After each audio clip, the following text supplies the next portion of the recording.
how to buy protocol token on KuCoin. So before we start, this is not financial advice. I'm not professional or economic expert.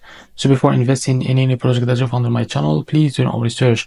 And also there is referral codes down in the description and get free money, rewards and crypto with the best referral codes. Simply use the codes below, fund your accounts and enjoy the benefits. Check them out in the description box. So to be able to buy this token, make sure to find it on CoinMarketCap. It's available there. And click on markets here. So after that, click on this link next to KuCoin. So after that, it will redirect you to KuCoin trading page. But make sure first to log into your KuCoin account. Now after that, what you need to do, just wait to load the page.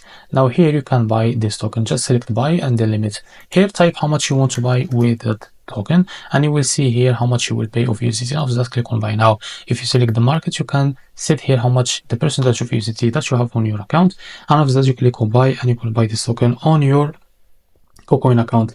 So this is how to buy protocol token on KuCoin. If you found this very helpful, please like and subscribe. See you next video.